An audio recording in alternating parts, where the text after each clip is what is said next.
Story 1. I gave my kid a 5-hour energy. Advice for all dads: don't take your toddler to the beach without their mother. I'm not sure if it's because she spends more time with my wife, Debbie, or because she often plays the role of bad cop when stating and enforcing rules and boundaries. But my kid just will not listen to me. I get that she's only 2, but come on, have some respect for your fellow human beings. For instance, I take my kid to the beach the other day. One of those weird 30°C in spring days. At first, I thought it was a sign: I have the day off, Debbie, the mother, is at work. So me and my tiny terror Stephanie can hit the sand and waves. The issue is twofold though. 1. Stephanie has an annoying habit of sleeping whenever the hell she wants, which causes her to wake up all the time during the night. It's led to a lot of failed attempts at intimacy, which is affecting our marriage. I try to blow off steam and support some of my friends' OnlyFans pages, but this makes her insanely jealous and always results in long drawn-out fights. So I figured today, I take Stephanie to the beach. Make that little bugger run and scream and just tire the thing out. Then, while she sleeps like a brick, rock Debbie's world. I mean, shake the whole goddamn house, blow out her back, do the hard yard weird things with my tongue and toes kind of night. So we're at the beach, and toddler Stephanie is running around being cute, but also kind of a menace in her 2-year-old way. I'm drinking my beers under the umbrella. It's a good day. Until she starts crying. She's crying because... well, I didn't care what it was 3 p.m., which meant it was nap time, and she always gets hella moody if she's not put down to sleep within 5 minutes of her nap time. I've never seen a human who has no concept of time be so clockwork-oriented. The issue is, what the hell do I do with a sleeping kid at the beach? That's not fun. And I don't want to leave yet. There's a bunch of dads barbecuing and chucking around a football. I mean, these weren't even my beers or umbrella, to give you an idea of how well my socializing was going. But all the dads had cool kids who were like 8+. You know, the fun years where you can have a conversation and do stuff with them. They are not enjoying Stephanie's vibe and giving me the weird side eye. I figure I know what to do. I'm a dad capable of making executive decisions. So I give the kid a 5-hour energy and tell her to go nuts chasing seagulls and stomping sandcastles. The crying stopped so fast. I mean, the look in her eyes was akin to the shy kid feeling the effects of MDMA for the first time. She started laughing uncontrollably, and the shakes. Oh man, I got nervous for a second. But then she saw the seagulls I had mentioned, and like a dog she got on all fours, and started woofing while running after them. The fellow dads laughed. I got another beer, and the good times kept on rolling. It was after the 3rd hot dog that I realized, wait. Where's my fucking kid? These dads were just so funny, their kids were freaking cool. It was the first time since becoming a dad myself that I genuinely enjoyed listening to children other than my own. Anyways, these dads and their kids are so cool, they help me look for my tiny terror. Sure enough, we find her, absolutely covered in sand, ketchup, and mayo. Like, guys, it was disgusting. So I pick her up, and man is she hot. Still shaking and laughing uncontrollably. I ask her where the hell the ketchup and mayo came from, and she proceeds to bark. So I dunk her in the water. She loves it, and I figure, yeah, I gotta drive later, so I should sober up a little. I say goodbye to my fellow dads and take the kiddo into the water for some playtime. There's not much you can do with a 2-year-old in the water, so I just kinda hold her while she splashes around. But eventually, I get cold, so I take her out of the water. She cries because she wants to go back in. So I say okay. And off she goes. And I mean, she is loving it. At this point, I start doing some math and realize I may have screwed up. She took her 5-hour energy at 3 p.m. Debbie gets off at 6 p.m. on Wednesdays. Usually home by 6:30 p.m. That means my little girl is going to be a shaking, barking mess for an hour and a half while Debbie's home. This may exhaust Debbie because God knows I'm not tired from chasing this ball of chaos. So I figure, okay, we're all animals living on this planet. And humans suck, so why not embrace it?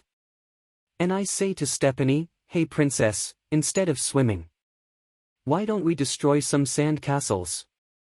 And a look of sinister enthusiasm came onto her face. Next thing I know, she runs through my legs at a speed I didn't think possible for legs as tiny as hers, and she bodying kids out of her way in an unrelenting effort to destroy. I mean, she took out a 7-year-old with a football tackle that will get her a scholarship. And this may be where I realized I'm not a good father. Because holy shit, did I start laughing. You ever see a 7-year-old get knocked on his laugh and cry because he's hurt or embarrassed and think it's funny? Imagine the look of shock on the poor kid's face when he realizes it's from a tiny terror still in diapers, and while stumbles to get back up. She plows through his sand castle city and destroys his sculptures. All I can think is thank God his older brother found the humor in this, or my baby would have died. I swear to God this was that child's supervillain origin story. The poor older brother can barely hold this seething child back, he's laughing so hard. My daughter realizes this destruction causes humor, and as soon as I can catch up to her, she's gone. No longer focused on sand castles, now she's just running around knocking other tiny humans over. And since she's a toddler, she does not give a shit about babies.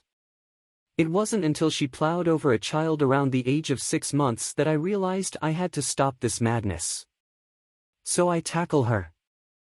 Some moms see this, and my child, who is unable to speak, only barks, while mothers and fathers circle me, thinking I'm abducting this kid. Plus I'm sure there are many parents who weren't happy to see their kids get demolished by a 2-year-old. So I'm running away from the backlash, cradling this child who's still fucking shaking, and I realize her lips are white. And I think, oh thank God.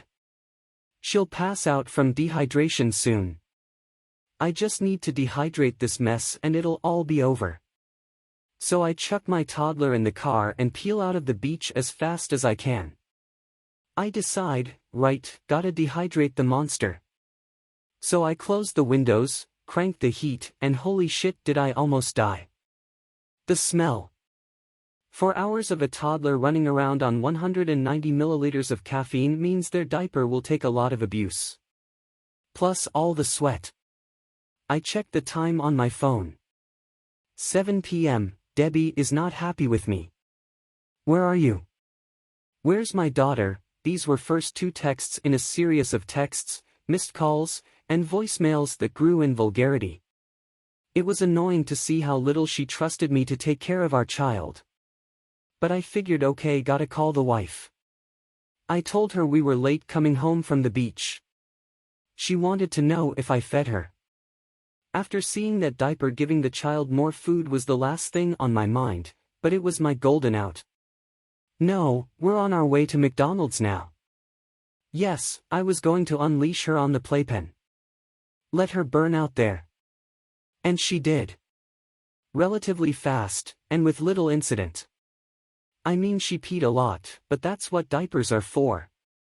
I decided against letting dehydration do its thing because that is child abuse and not cool. So I put some of my hangover cure salts I keep in the car in her drink. She was fine. They're resilient at 2. I drove her home and holy smokes, she slept like a brick. I thought Debbie would be happy with this. A night off. Instead, she cried because she couldn't hang out with her child. And then called me an asshole when I pointed out it was just one night. It is fine. Anyways, that fight, mixed with Stephanie's deep sleep, resulted in some long, angry sex. It was dirty and amazing. Next time I'm rambunctious, I think I'll take her to the McDonald's pen first. And only give her half of one. This way, if I stop paying attention, she won't get completely lost and become a nightmare. I'm hoping this fixes our sex life. Are you? Story 2. I visited a house owned by one of the wealthiest people in the world. So my partner and I perform a unique entertainment act, and we can be hired to perform anywhere in the US or Canada. For this particular show, I performed at the home of one of the wealthiest men in the world. I didn't sign a non-disclosure or anything, but it feels like it would be unprofessional to post exactly who it was and then have others in my industry find out. This guy is the CEO of one of the biggest companies in the world. Think of when you hear, these 3 companies are behind every biggest brand, etc., yeah, it's one of those. So in late October 2022, we received word that they wanted to hire our show for Thanksgiving Day. I confirmed availability, and then waited for confirmation on their end that we were booked. Long story short, I made several contact attempts, and it was looking like we'd been ghosted. Alright, whatever, it happens. Come Sunday before Thanksgiving, we reached out and let them know we would not be able to attend the event because at that point, it was too short notice. Come Tuesday before Thanksgiving, I suddenly heard from them. They want our show. Badly. They're willing to pay quadruple. They're willing to send a private jet. The drive was 12 hours and at this point I needed to leave the next morning. We ended up negotiating a ridiculously high price for the show since it was so last minute, which honestly that was pretty cool. I'm not sure if I'll ever make that much money in a day ever again, lol. So with the event confirmed, we headed out the next day and drove all day and through the night to arrive on time. After 12+ hours of driving and being totally exhausted, we finally got there with about 30 minutes to spare. Upon arrival, we pulled up to a gate, and the security guard had us wait for an identity confirmation before we entered the property. While we waited, we chatted with him a bit. He informed us that this home is actually just this individual's Thanksgiving residence. They show up for 1 week per year, and that's it. I couldn't believe it. Plagued with curiosity, I had to know how much this place was worth. I looked up the address online, and the property valuation ranged from $42 million to $57 million. Just for a Thanksgiving house. The security guard also informed us that the property's staff works year-round. So the gardeners, kitchen staff, cleaners, etc. work to keep the property maintained all year. They even have a staff of painters that work every Tuesday and Thursday, 8 hours a day, all year long. I can't imagine why so much needs painting, but okay. So we're finally granted access to the property, and it's just stunning. Beautiful gardens, huge house, several other buildings as well. All of it meticulously designed and maintained. We were informed by the house manager that the schedule of the day was going to be very strict, and it was of utmost importance to have our show ready to begin at exactly 1:30. So we busted our butts unloading and setting up as fast as possible. We finished at maybe 1:28, with just enough time to grab a little water. We were then informed that the guests were running late and most hadn't even arrived yet. By 3 o'clock, the guests were finally seated for our show. We did our thing, the guests were great sports. We were then directed to the servant quarters where a Thanksgiving dinner was awaiting us. I was surprised by that, it was nicer than expected. My observations were mixed. First, their consideration for our time and schedule was really poor. We worked really hard to fit their rules and it was frustrating to know we could have been so much more relaxed with how late people were. Second, there's a clear class difference in situations like this. They didn't want our vehicle visible to the guests, not a nice enough vehicle. As I walked around the property to prepare our show, it was clear that we were the help and they are not. We did not speak much to the hosts or the guests. I got a speak when spoken to vibe from basically everyone. Third, rich people seem to be treated as though they are wise and responsible with money, but that was not my experience at all. I heard countless stories of frivolous spending, ridiculous circumstances, and expensive requests. Fourth, even rich people can be kind though. The hosts and guests were very kind to us and made it clear they loved and appreciated our show. The house manager did a good job of ensuring we were stocked with snacks and water too. After finishing up with the show and packing up, I began researching these people, their jobs, net worth, political influences, etc., and I was pretty horrified. Ever since, I've been more on fire about the 1% than ever. The level of wealth they possess is inconceivable. Even the fact that I had to negotiate the pay irked me, considering they could have paid off my house and all my debt and it wouldn't have made a difference to their lives at all. My entire life has been an uphill climb just to stay afloat. Sometimes I just wish they had the slightest sense of what that feels like.